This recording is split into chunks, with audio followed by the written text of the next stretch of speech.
place you, we place you on the highest place. Let's lift it up. For you are the great high priest. We place you, Lord. We place you. We place you, Lord. I am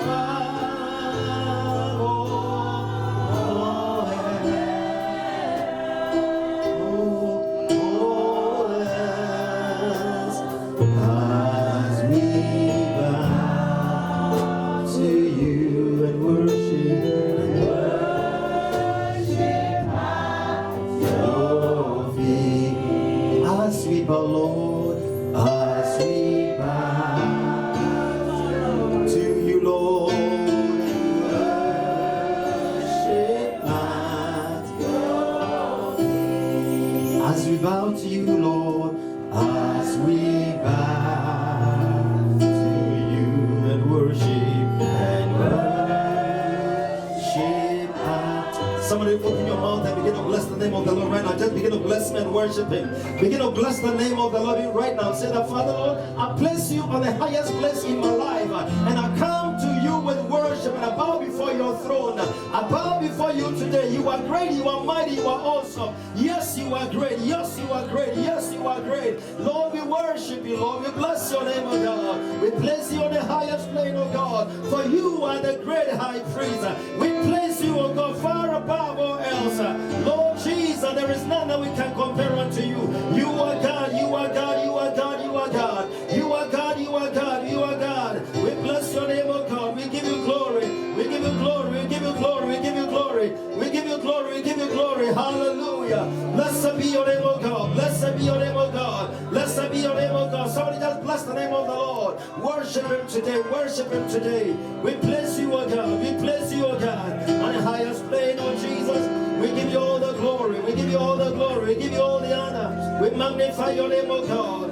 Thank you, Lord Jesus. Thank you, Lord Jesus, for all of your goodness, for all of your mercies, for all of your kindness, Lord. We thank you, Lord, as we come to you, O God, and we worship, and we worship, and we worship, and we worship, and we worship. Hallelujah. As we come to you.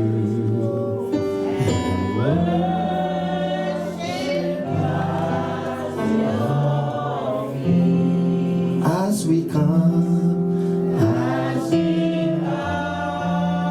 to you,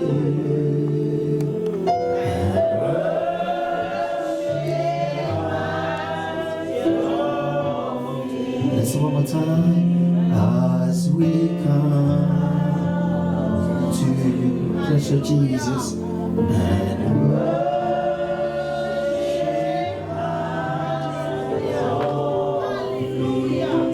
Father, we give you praise, for you are the great high priest. We place you far and high above all else, for there is no one like you. Your name is Jehovah. Your name is Rapha. Your name is Chikeno. Your name is Shalom. You are the Elohim God. There is none like unto you. We come before you, O God, for there is no God like you, Jehovah. You reign in the affairs of men. You are the lifter of our heads. You continue to guide us. You continue to love us. You continue to show us your mercy. We continue to enjoy your grace every day. We bless you. We honor you. We thank you. We declare you as the Lord of our lives, and forever you will remain. No matter that which we go through, you are still on the throne. All things are working together for our good. The failures of 2019 has given us success in 2020. That is why we will thank you for those failures. We thank you that, Lord, the sicknesses that came our way caused us, oh Lord, to have more faith in you. We thank you for those sicknesses. The defeat of God that, Lord, we experienced was only trying to teach us that you are the winner. And so, Father, we honor you, Lord, and we give you praise. We give you glory. Continue to do your will in our lives. We commit ourselves into your hands as we go into your word. Spirit of the living God, teach us and bless us. In Jesus' name. Amen. God bless you. Let's be seated, please. Hallelujah. We give God the praise for today. And I want to talk on the subject, Jesus, our perfect high priest. Jesus, our perfect high priest. Amen. And our subject, our scripture of study has been from the book of Hebrews chapter 4, verse number 16. Hebrews chapter 4. This is the scripture I believe the Lord gave me for us this year in this place. And a lot of things will come out of this. He's still teaching and revealing things. And so we will take them as they come. Amen. But today I speak on the subject, Jesus, our perfect high priest. Thank you. Thank you. Amen.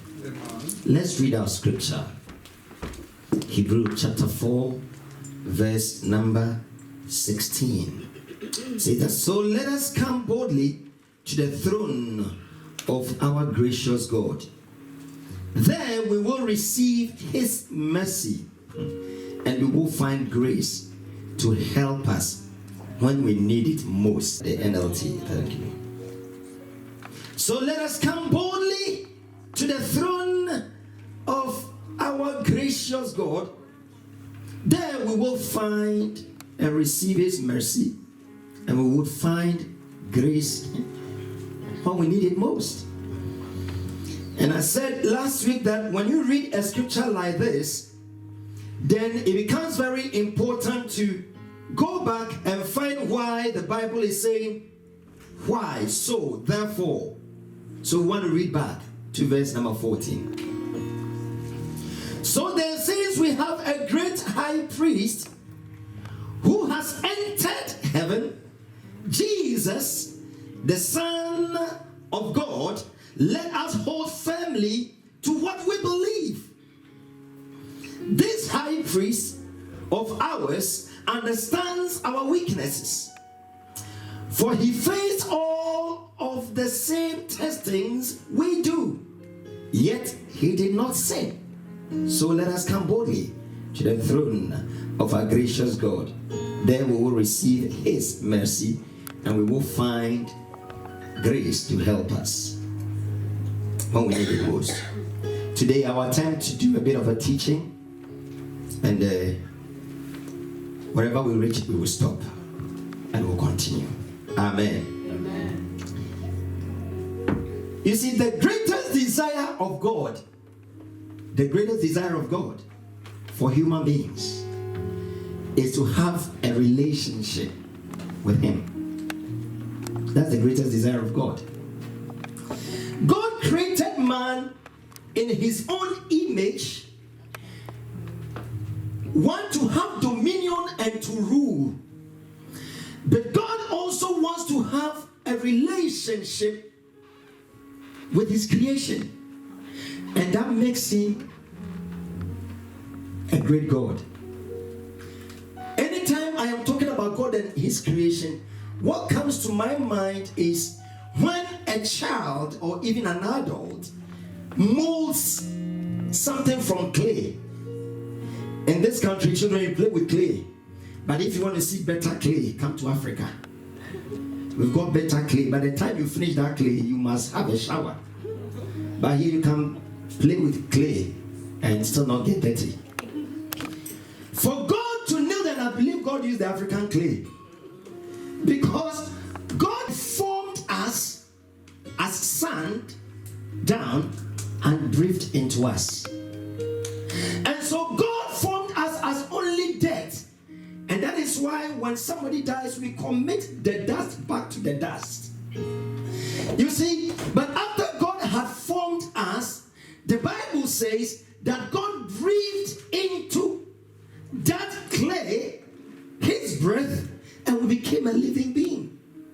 And afterwards, God decided to have his clay as a friend and as a brother and somebody to communicate with. Is amazing. That makes him so great a God. Amen. When I begin to think about God, for him to form you, breathe into you, and still say that I want you to be my friend, I want you to be part of me, that God is a good God. Amen. I don't know whether you do take time to sit to think about God, but at times I sit down and I think about God. And I think about who he is, why he does what he does, and how he does it. And you just think about all of this and relate it to what we do with human beings, and you think, this man is too much. Somebody says too much. This is the right English, too much. Amen. And so the Bible says that in the Garden of Eden, God will come in the evening, in the cool of the day, and have fellowship with Adam and Eve without failing. God also took that time of meeting very serious. Somebody will say, hey, I know where Pastor is going now. You know where I'm going. So if it is time for fellowship, you need to come.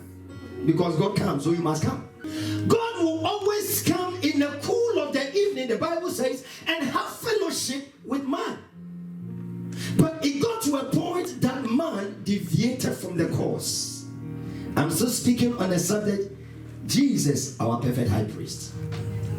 The Bible says that one day, when God came around, he said, Adam, I get their meeting place, their joint. God got there, he realized he was there alone. He said, Adam! No response the first time. It's my own interpretation. Adam! The second time, no response. Hey, Adam! He said, oh God. He said, where are you? He said, God, I heard you were coming. So I had to hide myself because I was naked. Adam, since when did you realize you were naked? You've been naked all this while. What happened? You have eaten some junk food. And so now you don't want to meet me. Something has gone wrong. But because God is a loving Father, God started to make special provisions just to get man back into that relationship. Amen. And so God used various means to get man back into that relationship. All God is looking for is a relationship. Tell somebody he's looking for the relationship. Hallelujah. And so God decided to put everything possible in place to restore the relationship.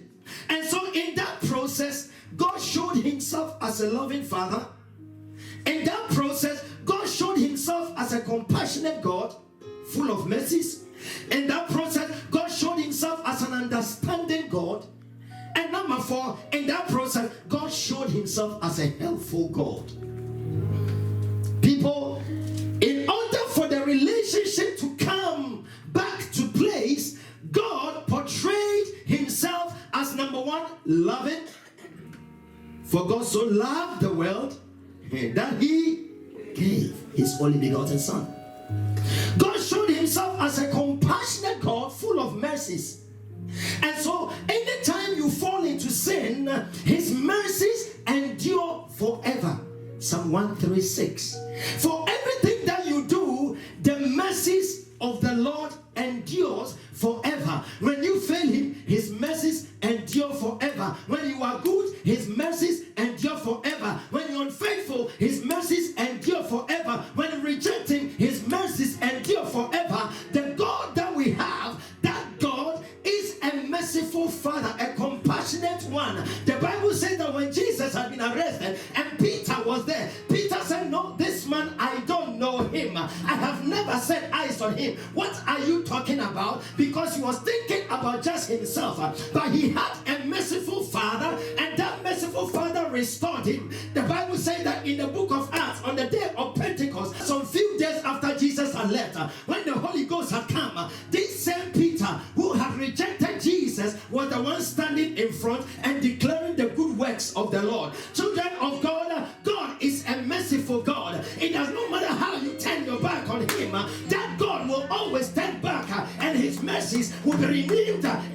5. He is a merciful God. Amen. He is a merciful God. In that same process, the God that we have is an understanding God. The scripture we read that this God that we are serving, he understands it. Because the things that we are going through, he has already been through it. When the storms are raging, when you are financially down, when a member of your family is dead, when nothing is working, Jesus went through them. Somebody died in the family. John the Baptist died. He was the cousin of Jesus. You don't have money. It got to a point when you were coming for taxes. Jesus didn't have. He said, go catch that fish and remove the money. If you were hungry, it got to a point Jesus was working with disciples and they were so hungry they didn't have anything to eat. He said, enter into that grain field. It got to a point he had to feed the 5,000. There was nothing. He said, go round and see what you can get. I am a miracle working God. I will work with little things. Look for that and bring it to me. They brought that small number of fish and bread and Jesus multiplied it as a miracle. Child of God, everything you are going through emotionally, look, the Pharisees and the Sadducees, they tormented Jesus. When you're receiving pain, Jesus received pain on his back. When your brain is not functioning properly, Jesus received a thorn on his head.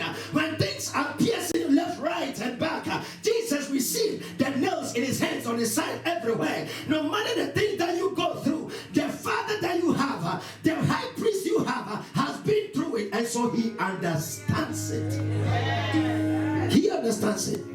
Amen. We have a God that understands it, and he is a faithful God. Hallelujah. And that God is helpful, because he said, I am going to send you the Holy Spirit, and he is your helper. Whatever he hears from me, is that which he will tell you to do.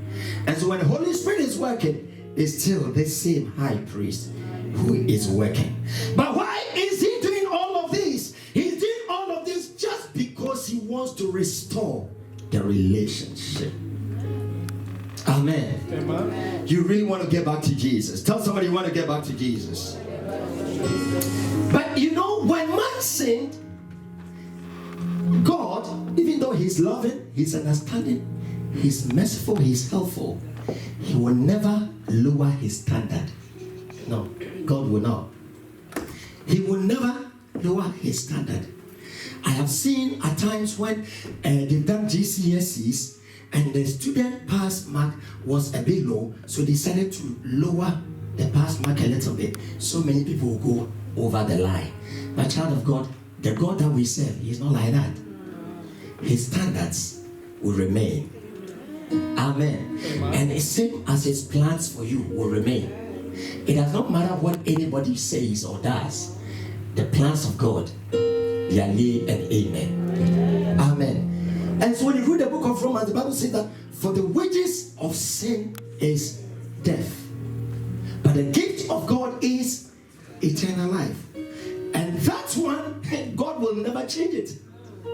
No, he will never change it. That is why the Bible records that Jesus was slain for the foundations of the earth, because he knew what was going to happen.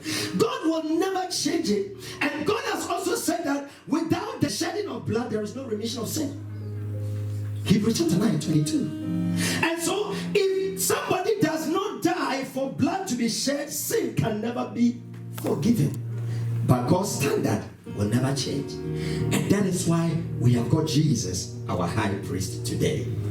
And so the Bible says that after the children of Israel had been taken out of captivity, they entered into the wilderness. They went into a period of training. They entered into a period of preparation in order to go into their promised land, so that they will live and live properly and prosper. And so God took them through many things. But because of their experience, these children of God continue to sin.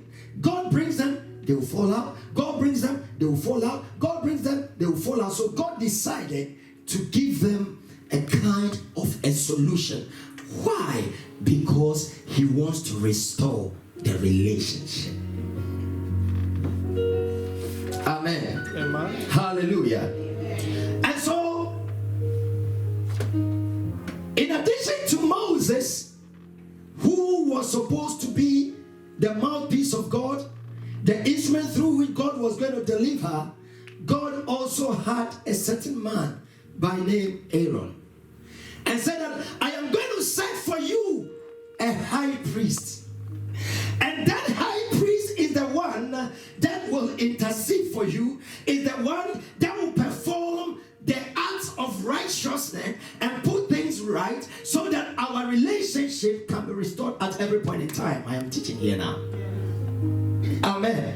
And so God called for Aaron and all of his family. Children of God, point number one: nobody can serve as a minister, nobody can serve as a pastor, nobody can serve as an evangelist, nobody can serve as an apostle and all of that unless you are called of God. That's right. It takes the calling of God. Yes. And anytime God calls people, it is not about how perfect they are, but it is about the grace of God that is operating on their lives. And that is why you got to be very careful. Do not raise your tongue and your mouth against a man of God. You will not prosper in the cause. That's right. Amen. Yes. And I've said that any seat you dishonor, you can never occupy that seat. You think you have got a calling and so you disrespect your pastor, you can start it, but not in many days you will fall. Amen. For out of every vision, people's giftings are birthed. If the man of God is given a vision to build a church, as people come around and he begins to lead them into evangelism, then you realize that your actual ministry is an evangelist. So the Bible says that God called for Aaron.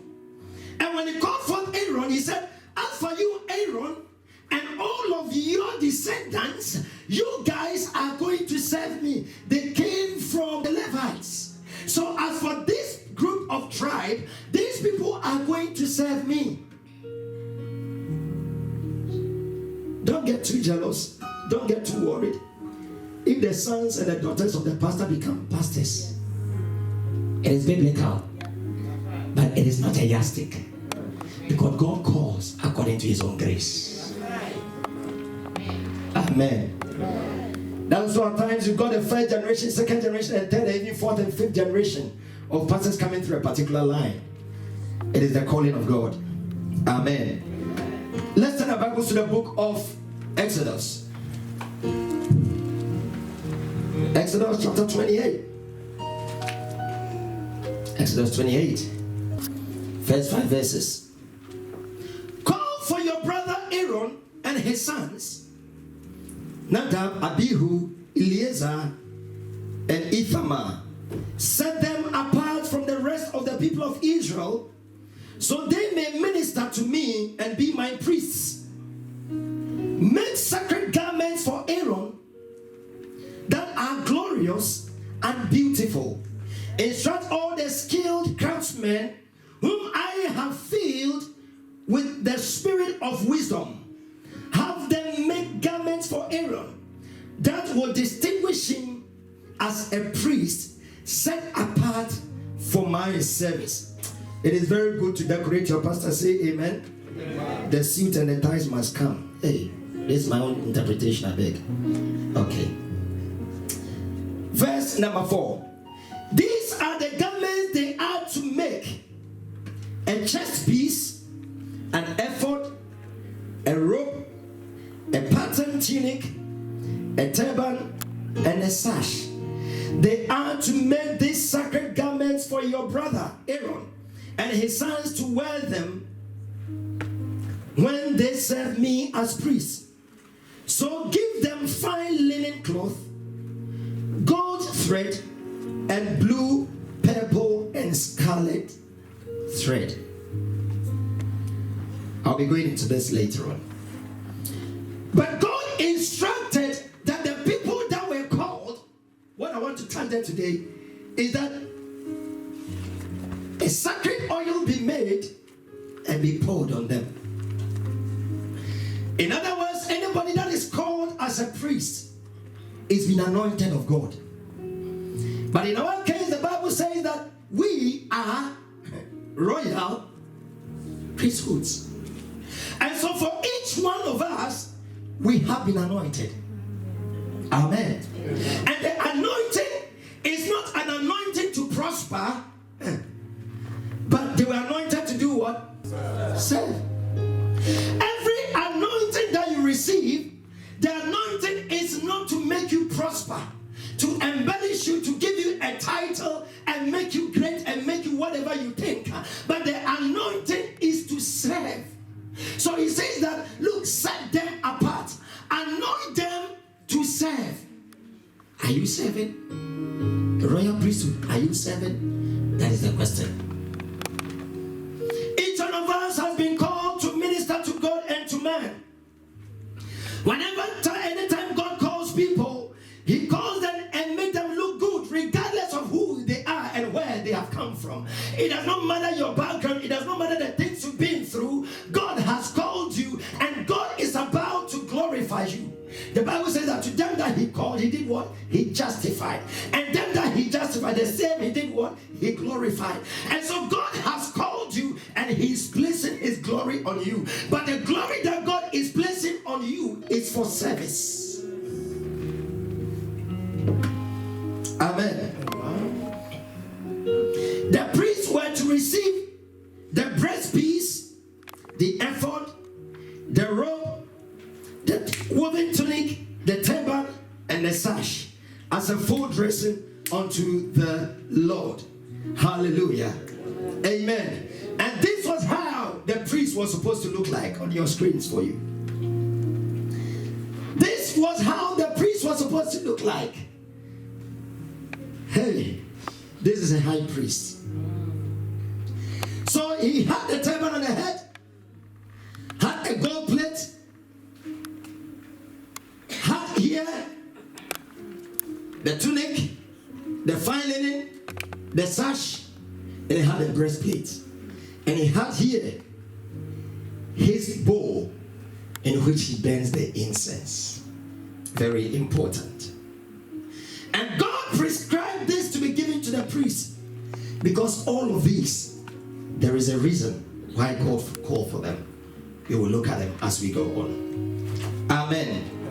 Hallelujah. Amen. And God commanded that they use gold, they use blue, they use purple, they use scarlet.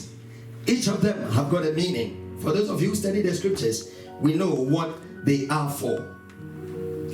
And when you read the book of Numbers chapter 18, Numbers 18, 5 through 7. Numbers 18, 5 through 7. This is what God said to them.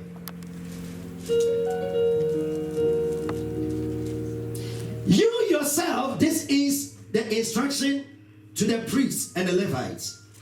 You yourself must perform the sacred duties inside the sanctuary and at the altar. Hear me, Pastor. Your responsibility is to perform the sacred duties, both for yourself and for the people. It means that a minister of the gospel does not abandon that which God has given him. A child of God, you are also a minister called by God. Whatever that God has given to you to do, you don't have to abandon it. Amen to that, oh please. Please, don't abandon what God has called you to do. Are you supposed to lead worship? Are you supposed to play instruments? Are you supposed to teach the children? Are you supposed to teach the youth? Are you supposed to be on musical equipment? Be behind video recording? Do whatever that God has assigned you to do.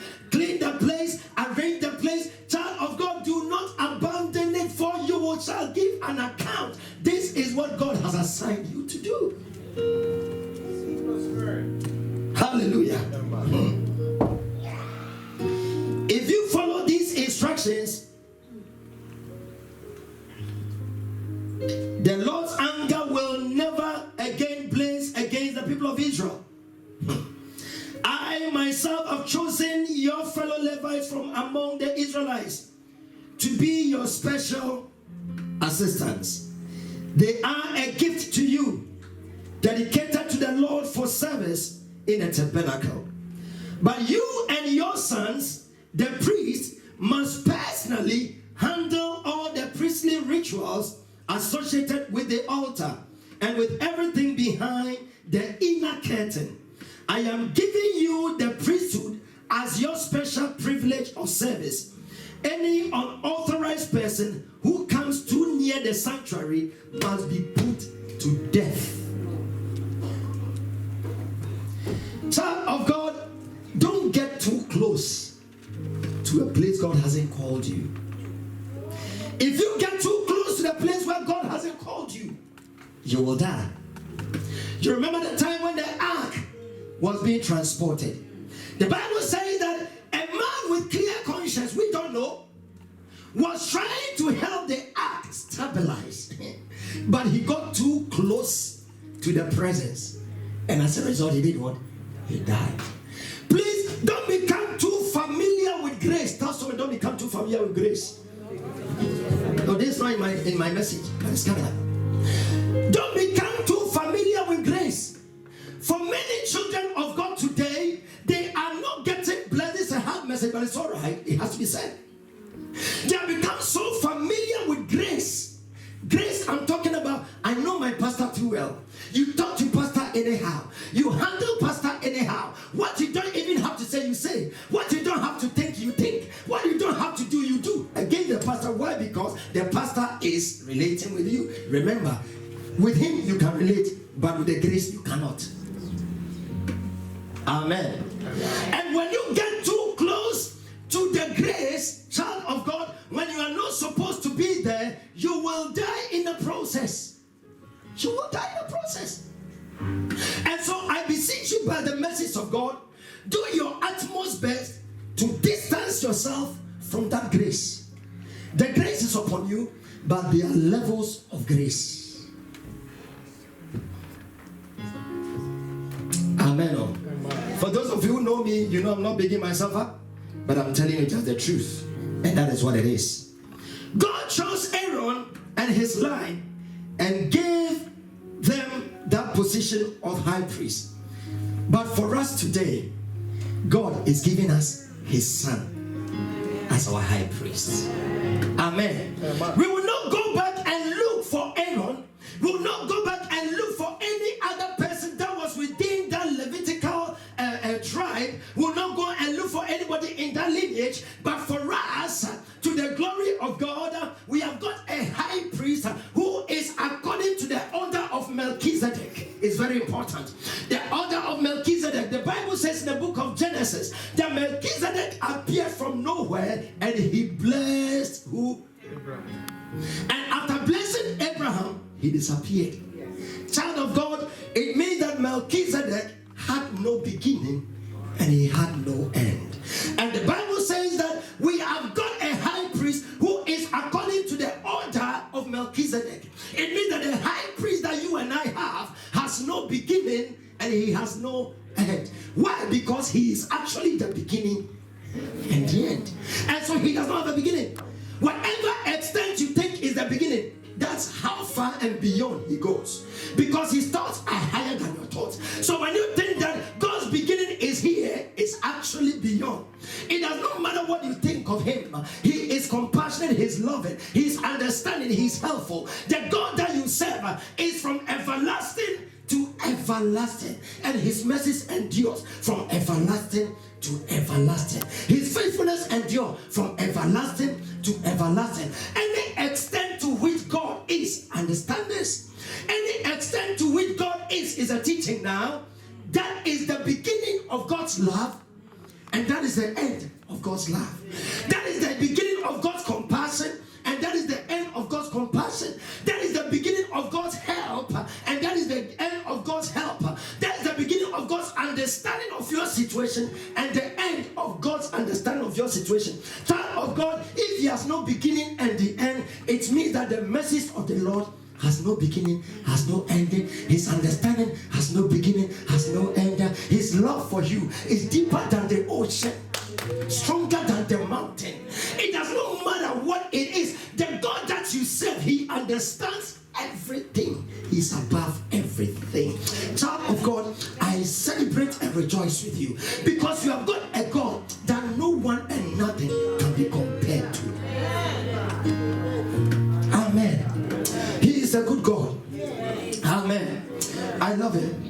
so much. Hallelujah. The high priest was to look after the responsibilities of his subordinates. The high priest was supposed to look after their responsibility. This is how the high priest looks like.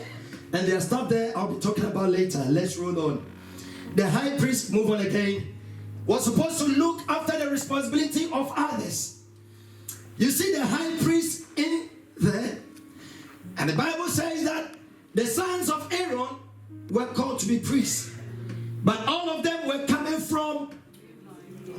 And so when the high priest is called, that high priest is not only for himself. He must look after the responsibility of this and that. You know one thing? As a parent, you are responsible for your children. As a parent and as a member of a family, you are responsible for your tribe.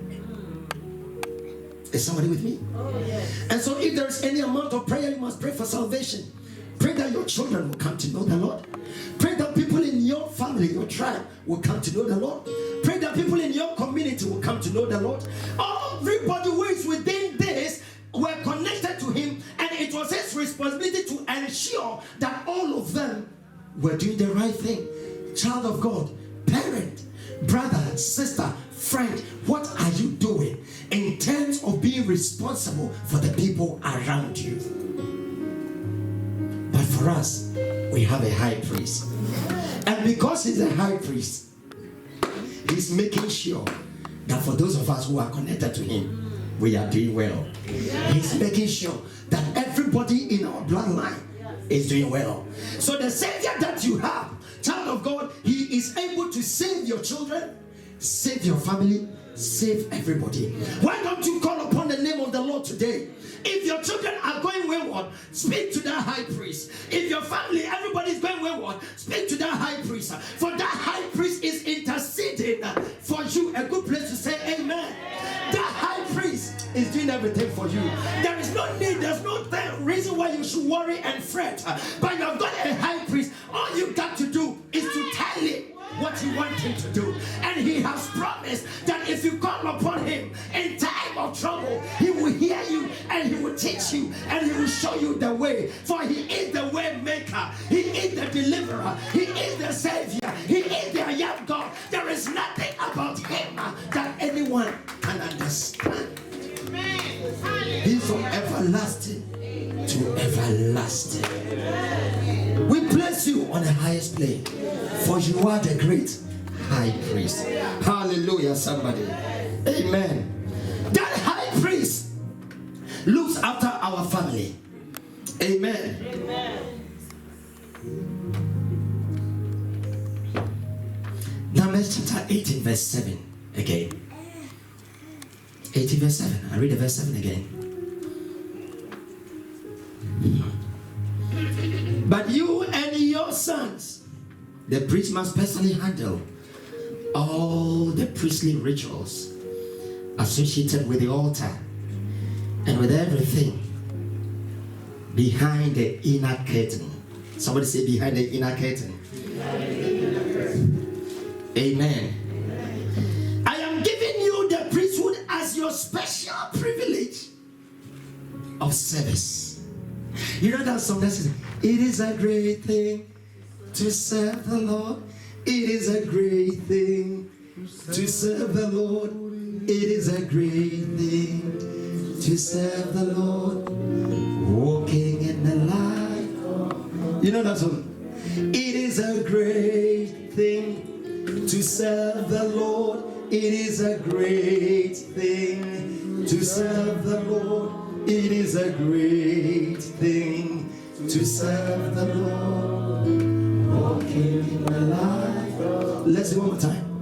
It is a great thing to serve the Lord. It is a great thing to serve the Lord. It is a great thing to serve the Lord. Walking in the light. Oh,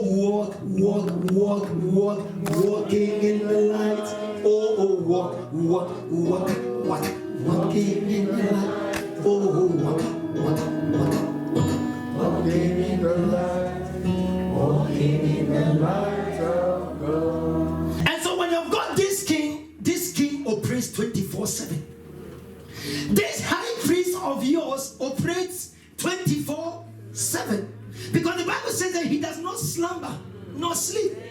And so when you are sleeping, the high priest is watching over you. When you are praying, he is interceding for you. When you call upon him, he says, I'm right there. The security company will tell you, we operate 24/7. I'm telling you, call them at 2 a.m. The guys are sleeping. You are paying somebody who is sleeping. It's my business, I know. But this God, he is sitting. He's not even taking coffee. I'm told that when you take coffee, you live longer. Praise the Lord. Hallelujah. But he does not even take coffee. Some people say when you take cola, you don't sleep. I don't take cola. And that God doesn't take cola. But he doesn't sleep. Not that he hasn't got eyelids. He has, because he created us in his image. So he has got eyelids, but those eyelids never close. Some of you like closing your eyes too much. But that God is awake 24. Call on him in time of trouble, and he will hear you, and he will answer you, and he will even show you greater things you don't even know, and the things that are yet to happen. That is a high priest you have. Oh, I'm excited about this high priest. Amen. And what the high priest has to do is, number one, he needs to make intercessions. Amen. Intercessions. The high priest is supposed to be talking on your behalf when you cannot even put it correctly. You know why many of us, and almost all of us, we need solicitors with us at the court, because we have got everything in place, but we don't know how to say it. The way we will say it, if you're going to say it the way that it has to be said, we would rather get into trouble. And so you need somebody who understands the language. And the only person who understands the language of the Father is the Son. Because the Father is the same as the Son. And so the Son speaks the language of the Father. Child of God, you have got a great high priest who understands you, who is speaking the right language for you. That legal language, who will speak it for you. That marital language, he will speak it for you. Whatever language it is, he will speak it for you. He is interceding for you. Amen. The Bible says that this high priest was supposed to make sacrifices for a sin. Anytime you commit the sin, he was supposed to make the sacrifice for your sins. Hallelujah. And not only that, that high priest was supposed to, if I put an endorsement on your needs and your requests. You know, intercession is you want somebody to intervene and speak on your behalf. But with this high priest that you have, the Bible says that this high priest will give you everything according to his riches in glory by Christ Jesus. You know that there are a lot of food in the fridge, but before the children will go and take and eat, at least they need mommy to say yes or daddy to say yes. But mommy will only say yes if it was mommy who put the food there. And daddy will always say yes if only he knows mommy is not going to use it the next 5 minutes. Do you understand? I'm saying something here. And so with the Father that you have, him, everything belongs to him. And so whatever you need, he will just say yes, and you take it. But that yes response is not the one that you make an application and wait for the next 6 months to receive the answer. But that one is, in fact, addressed immediately. The only reason why it keeps long is because it is traveling through the second heavens and through the first heavens. And so if your prayer does not guard your answer coming, then the demonic entities will get hold of the answer and say, we ain't going to allow it. Or at times God will say, well, I have heard you, all right, Mike, but you know what, let us hold on a little bit. let's wait, because I can see there is a certain man around the corner who might snatch your blessing. And so I wanted to wait a little bit. I'm watching out for you. Remember, I'm not sleeping. So the very moment I see he's out of the way, then I'm going to bring him. You have been praying for the husband. Hey, but God said that no, relax and wait. I can see that man is yours. But at the moment, there is some girl around her. If I say yes right now, it might be that when you take it, that woman will take it. So you know what, just relax a little bit. But you refuse to wait a little longer, and you rush into it. And when you saw them, they were putting on the same clothing, but actually their faces were different. But you were looking out for the clothing and not knowing you went to take Brother Musa. Took somebody else. Why? Because you did not wait. Child of God, you have got a high priest who understands you. He's watching out and he's working for you. Hallelujah. Oh, we give glory to him. Hallelujah. This high priest is interceding for us. This high priest is working for us. Can we go on, sister? Let's go on. Go on. Yes. This is the high priest. He stands in the presence of God and he intercedes for you. Amen. You are not able to see that place, but you know, even the high priest, where he is, there is incense burning around, and the incense is creating smoke and cloud around him. Anytime the high priest had to go into the presence of God, child of God, incense had to be built, and incense is the aroma of prayer. Amen. And so anytime you go into God's presence, it's very important, the incense must be burned. Reason is this: the smoke covers him. So when he comes through, there is that smoke upon him. It's like a cloud over him. Why is that? God has said that anybody who sees my face cannot live. You will die. And so when the incense is being built, it covers him. And so, child of God, when you are somebody who goes into prayer, it covers you. And so you are able to go into the presence of the Lord with prayer. You can't go into the presence of the Lord without prayer. No, you will die. And so God covers you when you pray, and that smoke covers you. And so even the high priest, before he gets there, he is purified and sanctified and wears his robe, everything, but still it's still not enough. But God's glory must cover you. I pray that anytime you go on your knees and begin to call upon God, may the cloud of glory, may the Shekinah glory of the Lord overshadow you, so that God will not see you, but God will see his glory upon you. And anytime God sees his glory, he responds. God responds. When he sees his glory, he responds. Anytime you look at your face in the mirror, anytime you see your face in the mirror, you don't just look at your face and just go away. Anytime you see your face in the mirror, I bet you always respond. You either smile or frown. Every time. You don't just look, oh, I look good. No, I have to do something. So anytime you see yourself, child of God, you respond. And so anytime you pray and the glory of the Lord comes upon you, because God is beholding his glory, God will respond.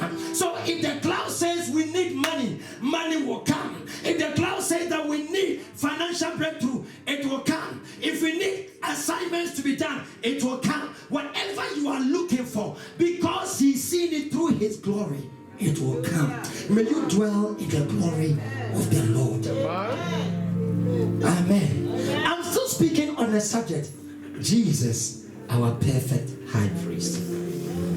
Hallelujah. Jesus is our perfect high priest. But you know, this high priest is always standing there interceding for you and I. But Jesus is seated. Go to the next slide, please. And you know, the high priest that we have, he's got the what we call Urim and Thummim. This one. See that? The Urim and Thummim. Okay. Now, what this represents is this. The priest, don't put on this. But it takes the high priest to put on that. And on this, we have got 12 precious stones put on them. And each stone has got the name of each of the tribes inscribed on it. And what this means is that anytime the high priest, thank you very much, you are in the spirit. Anytime the high priest goes into God's presence, he's carrying all of Israel into the presence of God. Ruby, Simon, Levi, Judah, Nan, Naphtali, all of these, all names are there. And so the high priest goes with this and he really presents them before God. When Jesus died, there was nails here and the feet. All these ones did not represent one tribe, one nation, one country, one person. It represents the whole world. And so as Jesus is before the Father, so is the whole world presented to him. But the only way that your answers and your needs are met, if you make a request unto God and to the high priest, he brings that. Hence the reason why at times we write our prayer request, we submit it, and the man of God will take it to God in prayer and trust God and pray with you. The man of God cannot do anything about it. But just as this man is carrying the whole of Israel to the presence of God, so does the man of God carry your request to the presence of God. Amen. Anytime anybody sinned, in order that they would know the truth, whether the person was lying or speaking the truth, they had to approach this. And this was used to determine how truthful somebody is or how lying they are. It means that lie detector test was started a long time ago. Long time ago. So it's a new invention they have done, but it's not anything new. It's there already. Amen. And Pastor Mike will create our for only the church members. Amen. Why didn't you come to church? Then we'll show it to you. Pastor, I was at work. He go, bling. And so, anytime they had situations where they had to find out whether something was true or false, they had to consult this. But for us, we don't need anyone to tell us something is true or false, because Jesus is the way, the truth, and the life. And so when I have Jesus, he's a greater high priest than that which this high priest is carrying. Child of God, you are blessed to have him as your Savior. Hallelujah. This high priest is so great. Hey, he is powerful. We have got a high priest who is interceding for us. This high priest will never change. He is not a substitute for the animals and everything that was slaughtered at the time.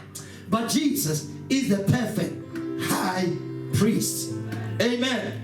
And the most important job of the high priest was to make atonement. That was the most important. Why? Because I am speaking on the fact that God is looking to restore the relationship.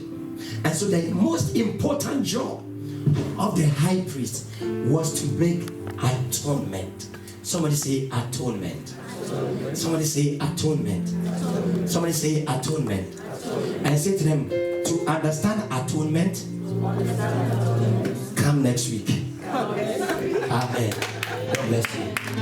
Bless you. Father, we thank you, Lord, even for today. We bless your name. You are the great high priest. We honor you and we bless you. You are so great in our lives. We thank you so much. There is no greater high priest than you. And so we pray that, Lord, you who is interceding for us, you who has made that perfect sacrifice for us, remain as our God. We continue, oh God, to place you in the highest place. For you are the great high priest. We thank you today. May you reveal yourself the more to your people. As they go through this week, I pray, divine God, that may you speak for them. May you guide them. May you lead them. And open up their mouth, oh God, in prayer. Divine God, may you hear them. Show them your loving kindness. Show them your tender mercies. May you, God, who understands everything, help them in their cause. We bless you for everything you are doing in our lives. And for anybody that was listening to us online, who needs that help and support, who needs you, be there for them. Be there for them. There's somebody who is going through difficult situation. They cannot even pray. But Father, you are an outstanding God. And so help them in their time of weakness. Lift them up and strengthen them. We ask you for all of this and for everything you have for us. In Jesus' mighty name. Amen. May the Lord bless you.